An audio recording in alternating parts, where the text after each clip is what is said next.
Hola hermanos, buenos días, un gusto saludarles nuevamente en esta mañana. Les voy a invitar que oremos para que después comencemos con nuestra séptima enseñanza ya de la primera carta a los tesalonicenses en un mensaje que se titula Un ministerio ejemplar. Pero antes de seguir vamos a orar, como les decía, para rogar a Dios su dirección.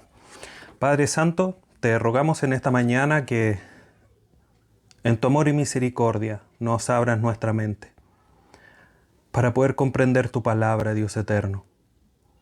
Somos tus hijos y estamos agradecidos por todo lo que tú nos has dado hasta ahora. La vida, la salud, has provisto sobre nuestras mesas, nos has sustentado durante todo este tiempo. Pero en esta mañana de manera especial y reconociéndote a ti, de quien provienen todas las bendiciones, toda buena dádiva proviene de lo alto, como dice tu palabra, es que rogamos a ti que tú nos ayudes para comprender y poder aplicar también lo que hoy día podamos estudiar en este estudio de la carta a los tesalonicenses. Guíanos, no solamente para poder comprender, sino que también al escuchar, y en mi caso también, Dios amado, para poder exponer tu palabra, pueda también glorificar tu nombre. Y en todo lo que hagamos, Señor, en esta hora, sea Padre Santo, para beneficio de nosotros y para ensalzar y exaltar todo lo que tú eres. Te lo rogamos, Padre Santo, en esta mañana, a través de tu Hijo Jesús, nuestro Salvador. Amén. Bien, hermanos, como les comentaba, hoy día vamos entonces con la séptima enseñanza, un ministerio ejemplar. Y para este sermón, para esta enseñanza, vamos a estar en la primera carta a los tesalonicenses, capítulo 2, versículos 9 al 12. Que invito a que abra su Biblia y busque este pasaje. Primera a los tesalonicenses, capítulo 2, versículos 9 al 12, que serán los versículos objeto de estudio de esta mañana. Primera a los tesalonicenses, capítulo 2, versículos 9 al 12, dice así la palabra de nuestro Dios. Porque os acordáis, hermanos, de nuestro trabajo y fatiga, como trabajando de noche y de día, para no ser gravosos a ninguno de vosotros, os predicamos el Evangelio de Dios. Vosotros sois testigos, y Dios también, de cuán santa, justa e irreprensiblemente nos comportamos con vosotros los creyentes. Así como también sabéis de qué modo, como el Padre a sus hijos, exhortábamos y consolábamos a cada uno de vosotros, y os encargábamos que anduvieseis como es digno de Dios, que os llamó a su reino y gloria. Antes de comenzar, queridos hermanos, quiero llevarlos a pensar en lo siguiente. En cierta familia, cuenta una historia, era costumbre hacer un culto familiar alrededor de la mesa a la hora del desayuno. Y una mañana, el padre de familia, con el Nuevo Testamento abierto, justamente buscó él el capítulo 6 de la carta a los Efesios. Esa mañana para él parecía que todo estaba propicio para reforzar su autoridad paterna, pensaba este padre.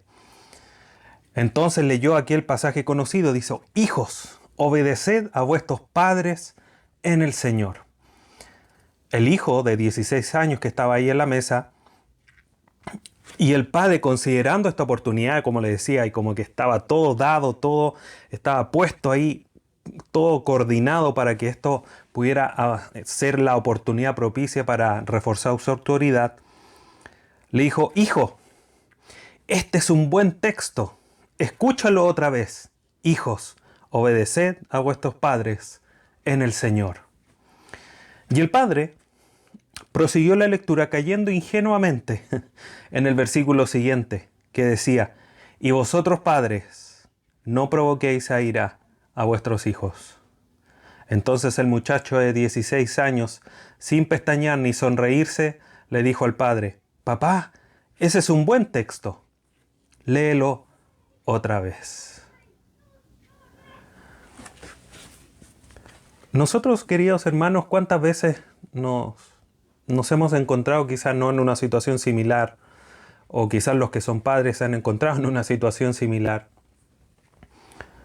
pidiéndole a sus hijos que hagan algo, pero los hijos recalcan, digamos, de vuelta alguna actitud que nosotros no hayamos tenido de la mejor manera?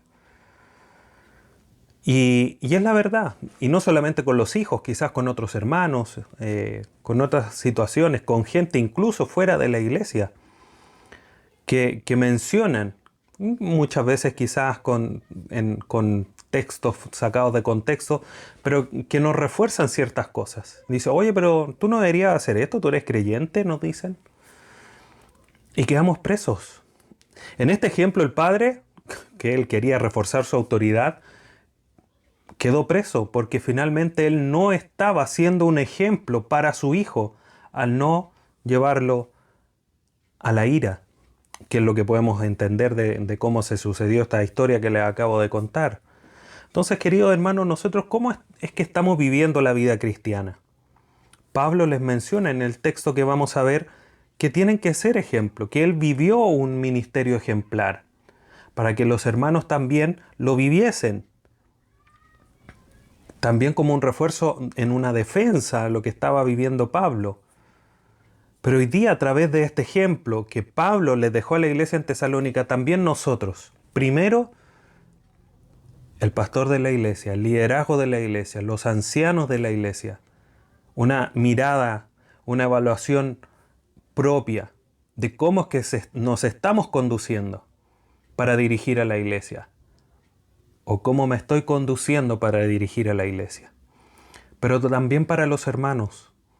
Los buenos ejemplos que el pastor, que el liderazgo de la iglesia me está dando, ¿los estoy siguiendo? Aquí tenemos todos que aprender. Quizás mucho más el liderazgo de la iglesia a través del ejemplo de Pablo, pero todos tenemos que aprender. Cada creyente tiene que ser un ejemplo. En su casa, padres con hijos, el esposo con la esposa, viceversa también. Todos estamos llamados a ser ejemplo. Todos. En todo ámbito de la vida, en toda esfera de la vida, familiar, laboral, de estudios y cualquier otra que debamos desempeñar. Pablo vivió una vida ejemplar en la iglesia en Tesalónica, que es lo que acabamos de leer y que vamos a analizar en el texto que acabamos de leer aquí en la primera carta a los tesalonicenses. Quienes perseguían a Pablo lo acusaban, pero la misma vida de Pablo finalmente era su defensa, era su bastión, era su escudo, porque finalmente no tenían nada que decir. Y vamos a ver, Pablo ocupa nuevamente, como lo ha venido haciendo en toda esta sección del capítulo 2, acuérdense, ustedes saben, Pablo nuevamente acude a esas acciones que les pide a los hermanos. El ejemplo estaba ahí, las acciones, los hechos estaban ahí a la vista de los hermanos. Por lo tanto, la misma vida de Pablo era su propia defensa. Entonces, desde ya, hermanos, si te atacaran, si te acusaran de algo, ¿pudiera ser tu vida tu propia defensa? El Señor nos ayude. Entonces, ¿cómo debe ser la vida ejemplar del creyente? Pablo utiliza su ejemplo para enseñarnos a nosotros en esta mañana, y como decía el texto del sermón, el título, un ministerio ejemplar. No solamente para el liderazgo de la iglesia, sino que para todos. Todos tenemos áreas de servicio. Todos servimos a Dios como sus hijos. Por lo tanto, todos tenemos que tener un área de servicio o un ministerio ejemplar. Vamos al versículo 9. Comienza diciendo Pablo en este versículo, porque os acordáis, hermanos, de nuestro trabajo y fatiga. Como les decía, Pablo nuevamente inicia y apela a su testimonio personal delante de los hermanos en Tesalónica. Por eso le dice, porque os acordáis, hermanos. Hermanos, ustedes estuvieron atentos, ustedes estuvieron ahí, ustedes lo vieron. Ustedes son testigos. Y a esos hermanos que han creído que su vida fue transformada, le pide que recuerden, porque os acordáis, que piensen, que evoquen esos hechos que ellos vivieron. No es algo que le contaron, son hechos que ellos mismos pudieron ser testigos, que pudieron experimentar Y por eso con la confianza, con el vínculo eterno en el Señor, a esta familia de la fe, a los hermanos, le pide que se acuerden de su trabajo. Quizá a Pablo lo estaban acusando, como hemos venido estudiando las sermones anteriores, que lo estaban acusando de avaricioso. Y él dice, yo no tengo nada, yo no abrigo, yo no tengo en mi corazón motivaciones de avaricia. Ustedes saben, finalmente les dice aquí, mostrando que él tiene un ministerio ejemplar y respondiendo una serie de acusaciones, les dice, ustedes acuérdense, hermanos, tenemos la misma fe, tenemos el mismo Padre, somos hermanos, acuérdense del trabajo y fatiga. Como dice el versículo 9, de nuestro trabajo y fatiga.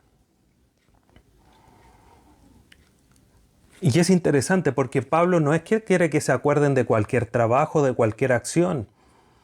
Une dos palabras que son muy interesantes. Trabajo, que es una acción productiva, y fatiga, que resulta de un trabajo difícil o agotador. Por lo tanto, Pablo le está diciendo, acuérdense del trabajo agotador, podríamos mencionarlo así, que tuvimos cuando estuvimos con ustedes. ¿En qué ámbito Pablo se estaba refiriendo? ¿A qué parte del trabajo y fatiga? ¿O a qué trabajo se estaba haciendo hincapié aquí en este pasaje? Es bastante amplio, finalmente.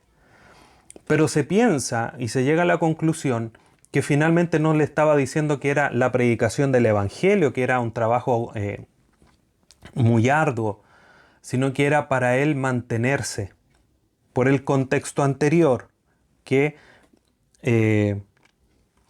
veníamos diciendo, que era gravoso, que no tenía avaricia, que lo hacía todo por amor, no por dinero.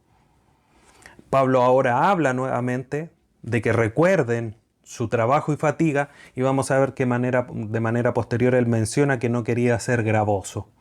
Entonces, con el contexto anterior y inmediato de este pasaje, podemos entender que él finalmente se está refiriendo no al trabajo de predicación propiamente tal, sino que al trabajo, por decirlo así, secular, para poder obtener dinero, para poder mantenerse. Dicho de otra manera, Pablo trabajaba para que sus necesidades no fuesen cubiertas obligatoriamente por la iglesia, sino que por el trabajo que él tenía. Entonces, él tenía un trabajo y eso lo fatigaba, pero no dejó de enseñarles el Evangelio, no fue irresponsable en hacerlo. Pero vamos a ir entrando un poquitito más en detalle en eso en la medida que avancemos. Entonces, en este aspecto, Pablo estaba haciendo un ejemplo de la disposición a no hacer una carga, a tener una disposición a una labor desgastante en amor por cuidar a la iglesia en Tesalónica, a sus propios hermanos. Acuérdense, porque os acordáis de nuestro trabajo y fatiga. Y continúa diciendo, versículo 9, como trabajando de noche y de día, para no ser gravosos a ninguno de vosotros. Aquí está la parte que les mencionaba recién. Pablo no quería ser gravosos con sus hermanos. Pablo aquí detalla de alguna manera cuál era la forma del trabajo que él tenía. Cuando menciona que es de día y de noche,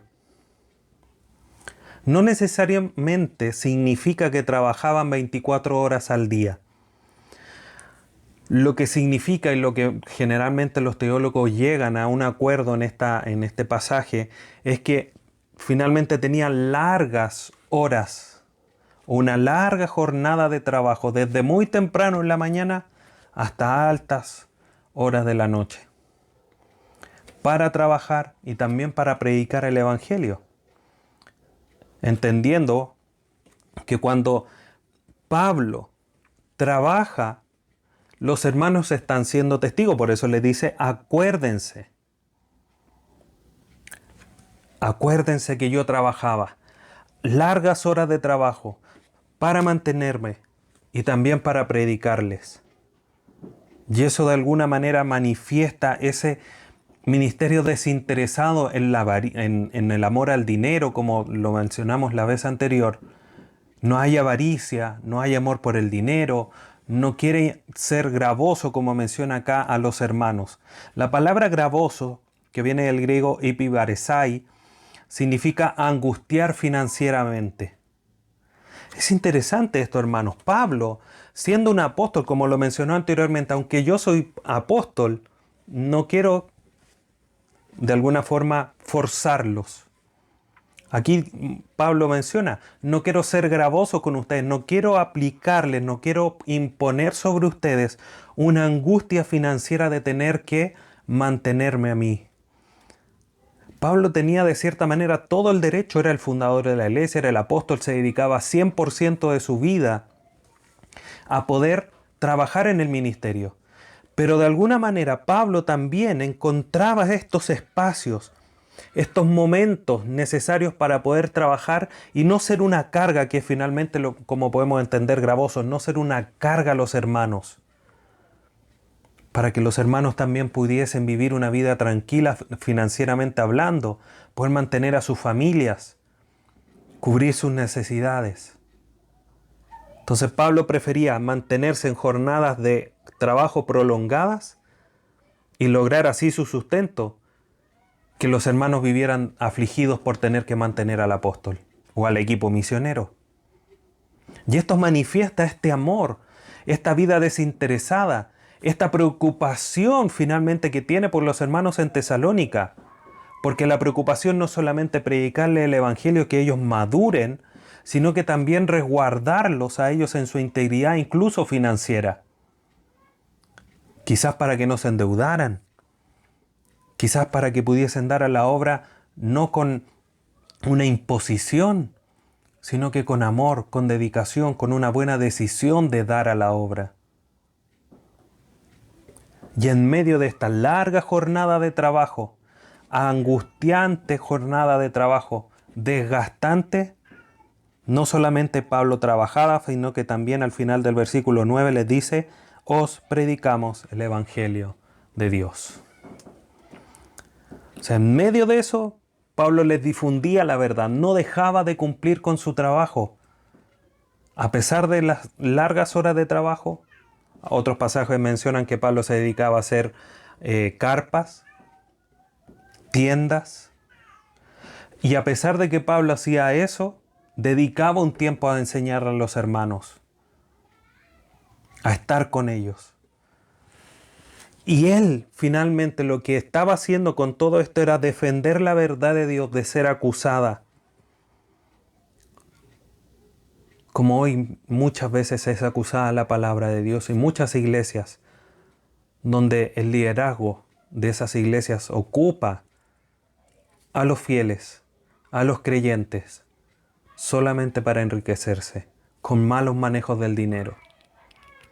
Pablo está dejando aquí una muestra. Ahora, hermanos, hay que ser equilibrado. Esto no quiere decir que la iglesia no tenga la responsabilidad de sustentar a quien que trabaja al 100% en la obra. No quiere decir lo contrario. Solamente estamos viendo, por decirlo así, la otra cara de la moneda, la disposición del apóstol de no imponer una carga, que quizás la iglesia todavía no estaba preparada. Ahora es una iglesia naciente. Una iglesia que recién se estaba formando, dando sus primeros pasos. Estaba siendo una iglesia ejemplar. Pablo los destaca por eso. Pero aún no era tiempo de imponer una carga, de ser gravosos, de que tuviesen que mantener al equipo apostólico, al equipo misionero. Pero eso no quiere decir que con un tiempo más, la iglesia sí, cuando creciese y quizás estuviese un pastor ya local establecido, un anciano establecido, la iglesia se tuviera que hacer cargo de él. Pero vemos esta intención del corazón de Pablo, de no querer ser gravoso. Y hasta en eso fue ejemplar. Y no impuso una carga desmedida sobre la iglesia. Y de esa manera también defendía la verdad. porque no lo podían acusar de avaricia, no lo podían acusar de querer, como dije en algún momento, meterse en los bolsillos de los hermanos. No, él dependía de Dios, sin ser responsables, porque él buscaba también generar esos recursos para mantenerse. Porque podría haber dependido de Dios y haber, digamos, apretado a los hermanos, haber angustiado a los hermanos para que soltasen dinero. Su dependencia no lo llevó a ser pasivo, sino que activo. Y él dependía de Dios quizás en la entrega de fuerzas para poder mantenerse en la prédica del Evangelio. Samuel Pérez Millo comenta lo siguiente: la gracia de Dios permite dificultades y persecuciones, pero también tiene cuidado de los que son enviados para el cumplimiento de una misión. Esto no significa en modo alguno que la Iglesia no tenga responsabilidad alguna con aquellos que el Señor llamó al ministerio. Entonces, hermanos, aquí, como siempre se los he mencionado, hay que ser muy equilibrados, porque la Iglesia tiene que asumir esa responsabilidad. Yo como pastor no les voy a imponer algo a ustedes, pero ustedes también tienen que saber que deben asumir esa responsabilidad en el futuro, cercano, a mediano plazo, no lo sé, eso está en las manos de Dios.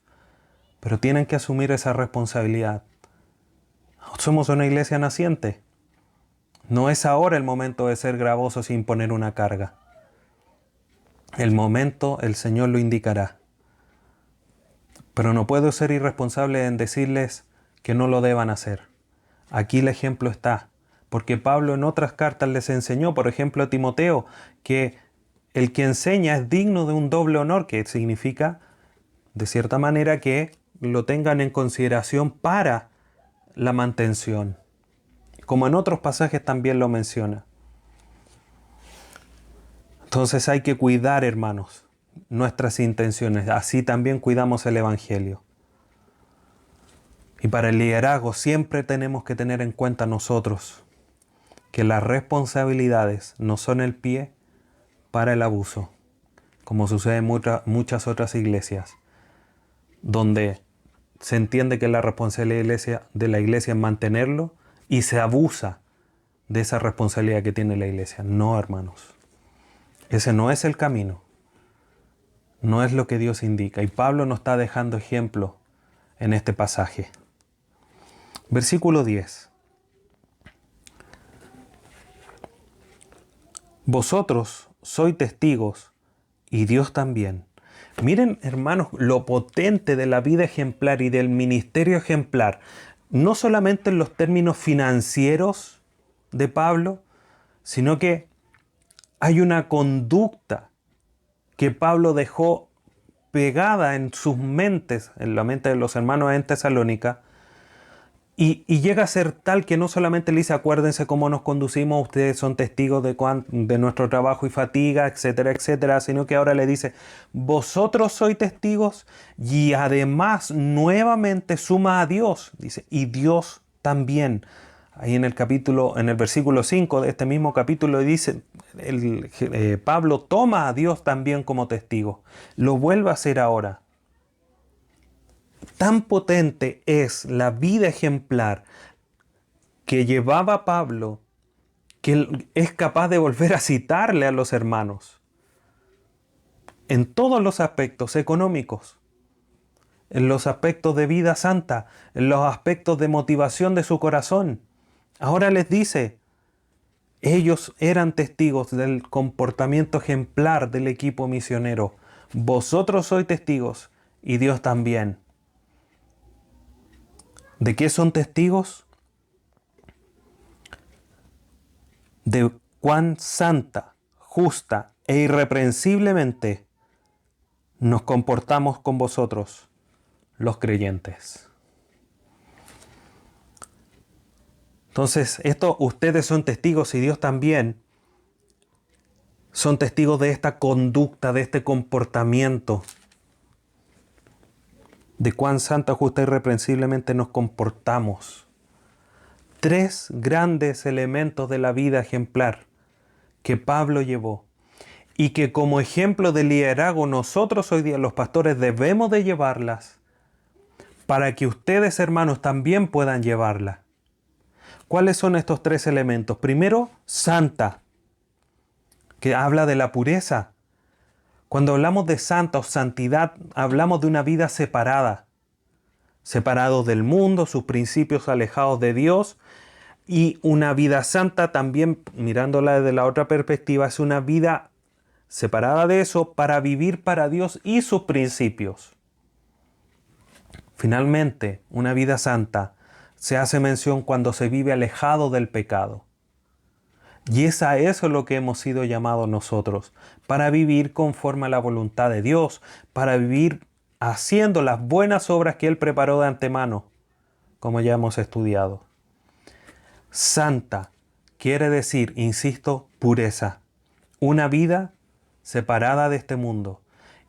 Ahora, no separada que nos vamos a encerrar en una burbuja y no nos vamos a relacionar con nadie. Separada quiere decir con un propósito. No separada físicamente, sino que con motivos distintos. Ya no vivimos con motivos egoístas, motivos pecaminosos, sino que con motivos de agradar a Dios, con motivos de vivir para su gloria, para cumplir su voluntad.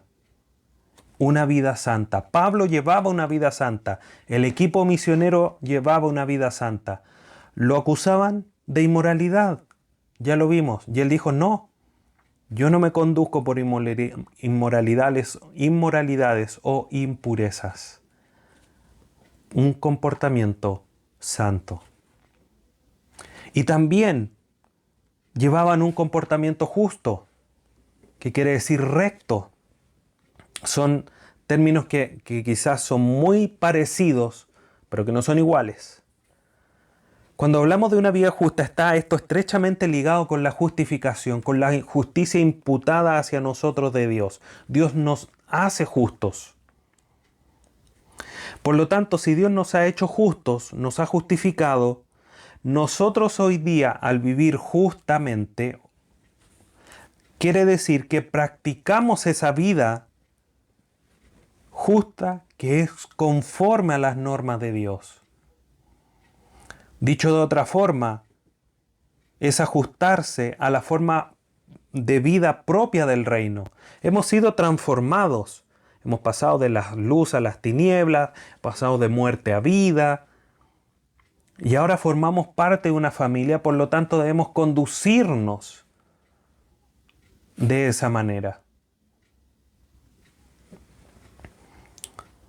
Diciéndolo de otra forma, es hacer las buenas obras preparadas de antemano para nosotros. La santidad tiene que ver con la separación, con la pureza, y la vida justa tiene que ver con la rectitud de nuestras acciones conforme a la voluntad de Dios. Muy parecido, pero no son iguales. Pero no solamente vivían una vida santa, una vida justa, sino que también el equipo misionero vivió una vida irreprensible. Y no solamente delante de Dios, sino que también de los hermanos. Porque le dice aquí claramente, ustedes son testigos y Dios también, de cuán santa, justa y irreprensiblemente nos comportamos con vosotros, los creyentes. ¿Qué quiere decir irreprensible? Irreprensible, libre de culpas o que no puede ser acusado con bases sólidas. Porque las acusaciones pueden llegar igual, hermanos. El punto es que esas acusaciones realmente tengan un sustento, una base sólida en que te puedan acusar. Pablo no tenían por dónde acusarlo. Él vivía una vida santa, una vida justa, con una conciencia limpia, dice en otros pasajes, delante de Dios. Y por eso puede decir, Dios es testigo. Qué fuerte y qué potente es para nosotros hoy día. Creo que nadie el día de hoy podría decir, Dios es mi testigo. Porque sabemos y conocemos de cierta manera nuestro corazón.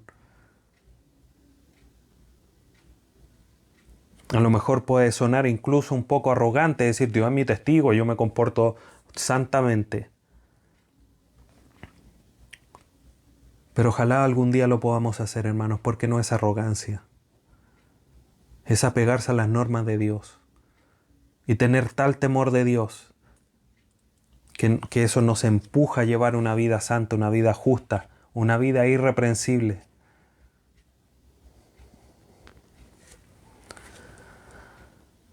Y este comportamiento ejemplar, justo, santo, irreprensible, fue visto por cada uno de los creyentes. Entonces, aquí el liderazgo, hermanos, y cada uno de nosotros finalmente, pero apunto al liderazgo porque Pablo se hace mención a sí mismo. No se puede andar aquí con dobleces. El liderazgo no puede andar con dobleces, a uno tratando de una manera y a otros de otra manera. Con todos igual. Ahora, eso no quiere decir que con algunos pueda ser más amoroso que con otros, porque hay razones. Y no se pueden desconocer las razones. Pero el trato amoroso, la preocupación, el mensaje de saludo es con todos. No con unos pocos. No con algunos pocos por delante, oh, qué bonito, y otros pegando la puñalada por detrás, haciendo malos comentarios a otras familias de otros hermanos. Eso ya obviamente es muy visible. Pero no se puede andar con dobleces. El liderazgo no puede ser de esa manera. Por lo tanto, hermanos, cuida tu forma de andar. Pero no por cuidarte las espaldas, sino que porque puedas decir, Dios es mi testigo. Que tu motivación sea correcta de ser puro, ser santo, de ser limpio, de tener una limpia conciencia delante de Dios. Versículo 11. Así como también sabéis de qué modo, como el Padre a sus hijos exhortábamos y consolábamos a cada uno de vosotros. Y una vez más, esto suena un poco repetitivo, pero es de alguna manera increíble cómo Pablo una vez más apela al conocimiento de los hermanos. Así como también sabéis de qué modo. Los hermanos en Tesalónica estaban muy claros cómo es que Pablo se había conducido no solamente justa, santa y irreprensiblemente, sino que ahora Pablo gira en su trabajo. Ya hemos mencionado que Pablo dice que él vivió una vida ejemplar en cuanto a lo financiero, que él se esforzó para no ser carga, pero también tuvo un comportamiento no solamente de ser arduo en el trabajo material para poder mantenerse, sino que también fue ejemplo en su ministerio, comportándose de una manera adecuada y llevándolos a ellos para que también pudiesen llevar una vida, un comportamiento digno de Dios. Para eso Pablo ocupa 3 acciones. Pero antes de mencionarles sus acciones, Pablo les manifiesta otra figura. Ya antes le había mencionado la nodriza que alimenta a sus niños. Y con eso Pablo quería de alguna forma demostrar o mostrarle ese amor y ese cuidado, tal cual como una madre tiene por su hijo al alimentarlo, como Pablo lo tenía por ello, al entregarle el alimento espiritual. Había un cuidado especial, un amor tierno, como el de la nodriza, el de la mamá con sus hijos recién nacidos al alimentarlos. Ahora Pablo toma otro ejemplo, otra figura, otra ilustración, y les dice como el padre a sus hijos, y esto manifiesta la autoridad para guiarlos en disciplina a la madurez espiritual. Hay amor, hay cuidado, hay ternura, pero también hay autoridad. No solamente cuando recién están empezando, para alimentarlos, para que puedan dar sus primeros pasos, sino que también hay autoridad para llevar a cabo estas 3 acciones que les mencionaba: exhortar, animar y rogar. Esas son las 3 acciones que el apóstol llevaba a cabo junto con el equipo misionero para guiarlos a la madurez espiritual, para que no se queden como niños.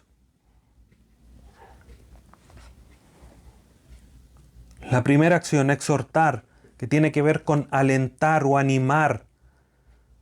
Esta acción de exhortar lo que busca es fomentar, potenciar una respuesta, una conducta agradable a Dios. Hermano, por favor, no encubras tu pecado, confiésalo. Hermano, tú que estás enrabiado, anda y perdona. Eso es lo que quiere Dios, una conducta agradable delante de Él. Cuando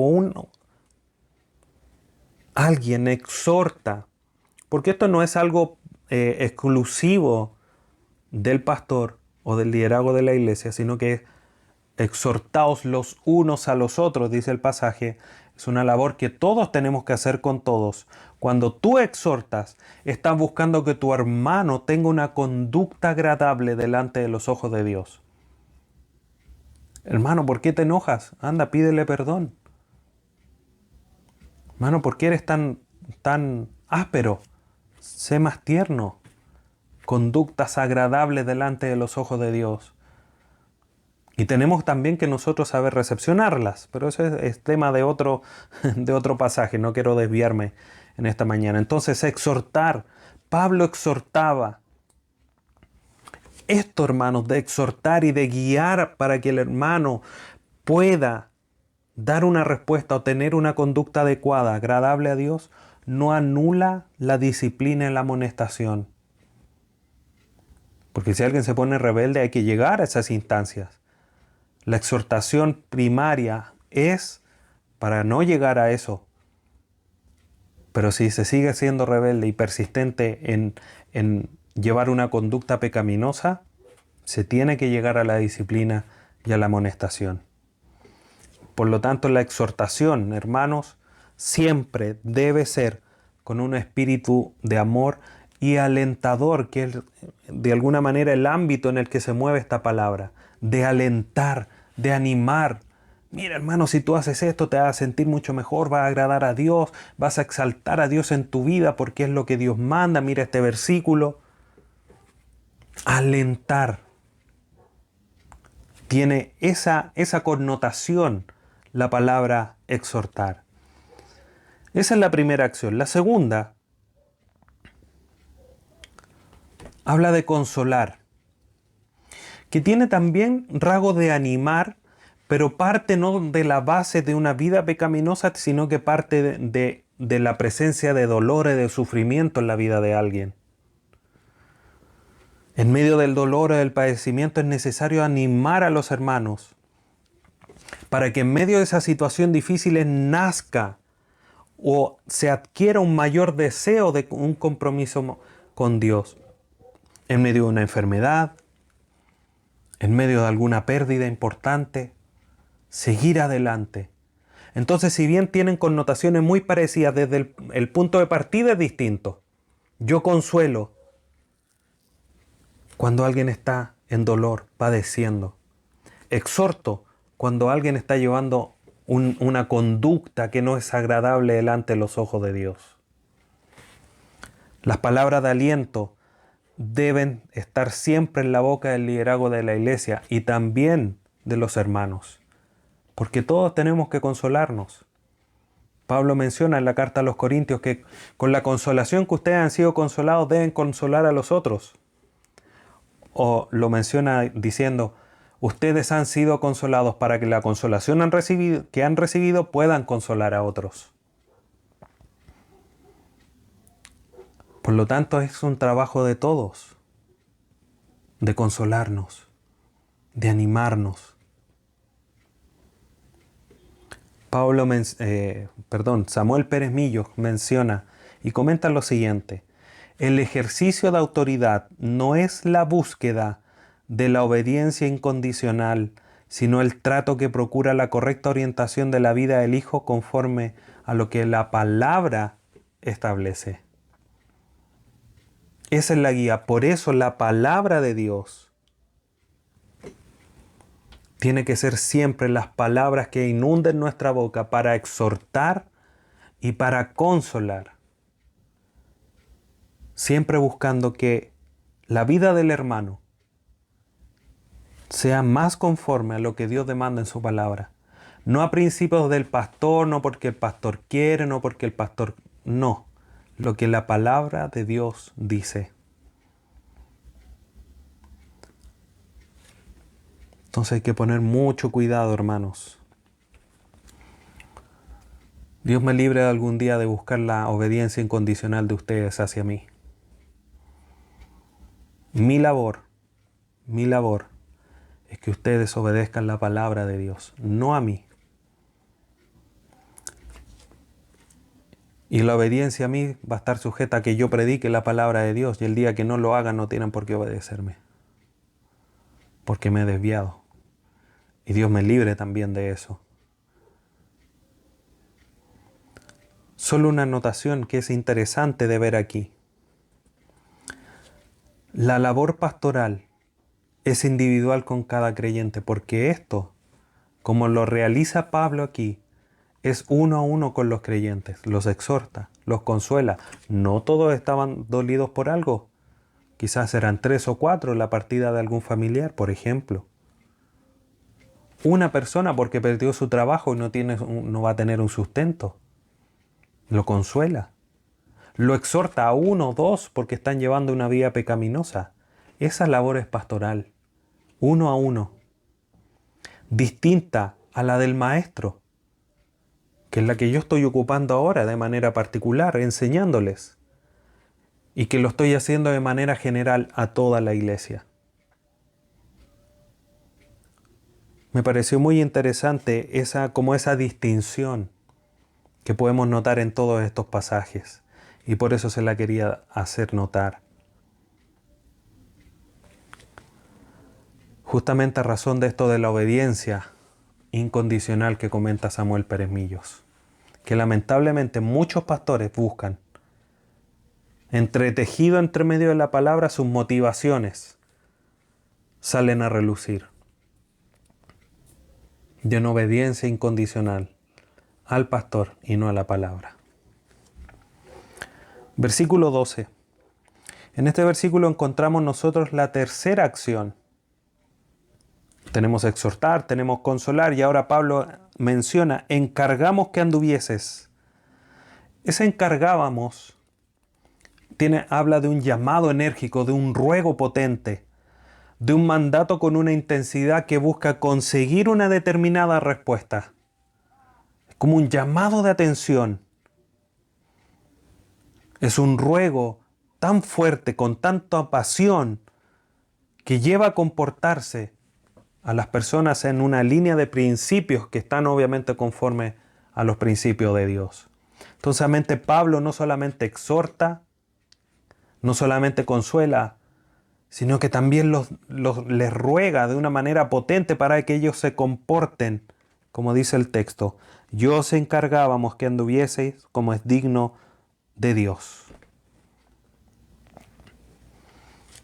Pero no solamente esto que encargábamos que anden como es digno, sino que se exhorta para que se comporte como es digno de Dios, se consuela para que se comporten como es digno de Dios, y se encarga que sus comportamientos, sus pensamientos también sean conformes a andar de manera digna.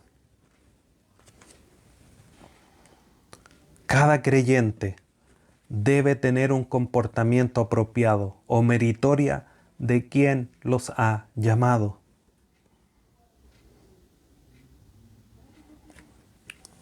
Me recuerdo típico que uno anda, no sé si es muy habitual ahora, pero hace un tiempo atrás, no quiero decir que son años, pero era habitual encontrar de repente los camiones estos de algunas fábricas o algunas marcas conocidas.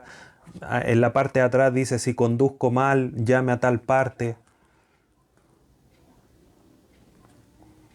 Imagina si nosotros pudiésemos decir en nuestras espaldas, poner: si mi comportamiento no es digno, llame a Dios.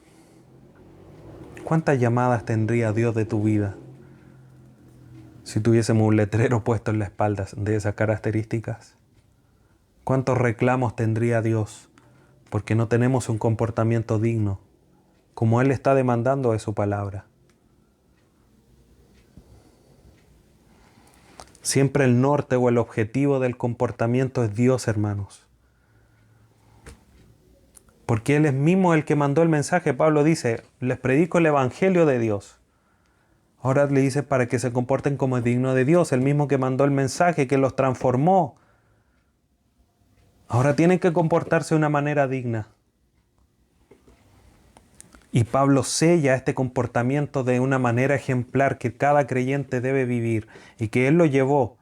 Y que no solamente lo llevó de una manera santa, justa y irreprensible, sino que también Él en su ministerio llevó a los hermanos a exhortarlos, a consolarlos y a encargarles, a rogarles, para que ellos también tuviesen ese comportamiento digno de Dios.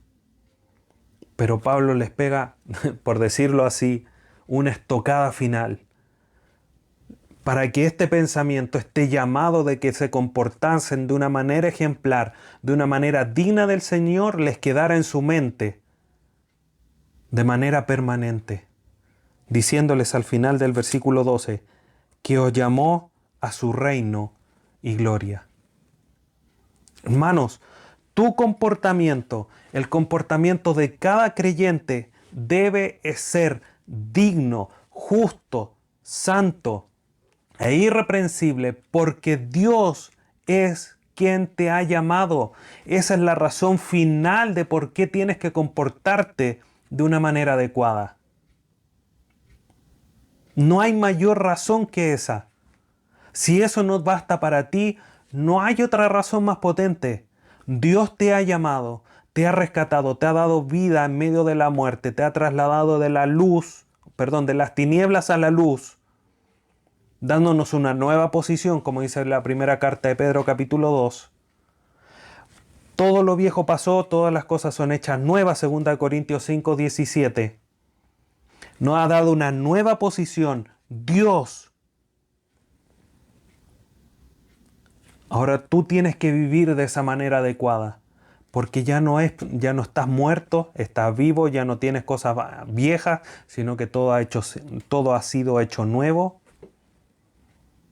Entonces, toda esta nueva realidad de que tienes vida, de que todo ha sido hecho nuevo, tiene que verse reflejado en tu comportamiento digno de quien hizo todo eso posible en tu vida. El que hoy día tú puedas ser llamado hijo de Dios, como dice 1 Juan 1:12, al creer en Jesucristo, es porque Dios lo hizo, Dios te llamó, Dios te rescató, Dios te predestinó antes de la fundación del mundo para que fuese llamado su hijo. Hoy día tú tienes que vivir un ministerio ejemplar. Hoy día tú tienes que comportarte como es digno del Evangelio. No mañana, no pasado. Desde hoy día mismo, si es que ya no lo estabas viviendo. Que nos llama a su reino. Hemos sido trasladados. No éramos pueblo, no teníamos Dios, Efesios capítulo 2, sin ciudadanía, pero Dios con el gran amor que nos amó, nos ha hecho cercanos, etcétera, etcétera. Estamos en el reino, por lo tanto, si somos conciudadanos en el reino de Dios, ¿cómo debemos comportarnos? Obviamente, como ciudadanos del reino. Pero no solamente su reino, sino que también nos ha llamado a su gloria. Y para poder llevar a su gloria, debemos de transformarnos, debemos de comportarnos de una manera santa, digna, siendo transformados de gloria en gloria, como dice segunda carta a los Corintios capítulo 3. Porque si no queremos vivir en una vida santa ahora, ¿qué vida santa vas a vivir cuando estés en la eternidad, donde no va a haber pecado? Si ahora no lo quieres abandonar. La majestad de Dios, su naturaleza, su esencia, son de por sí el motivo, la razón suficiente para comportarse como es debido. El equipo ministerial lo tenía muy claro y por eso ellos vivían de una manera ejemplar. Y los hermanos en Tesalónica lo vieron. Y con esa autoridad, no solamente de la palabra de Dios, sino que también de su vida, le manifestaban eso y guiaban pueblo, a la iglesia a comportarse así. Volviendo al ejemplo del inicio, si el padre no hubiese llevado a su hijo a la ira, el hijo hubiese dicho, sí, padre, te obedezco.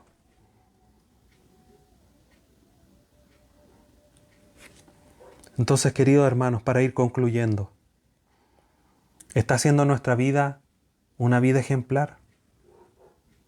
¿Está siendo tu vida una vida ejemplar? En el seno de tu hogar, con tus hijos, tu familia, tus hermanos, tus padres.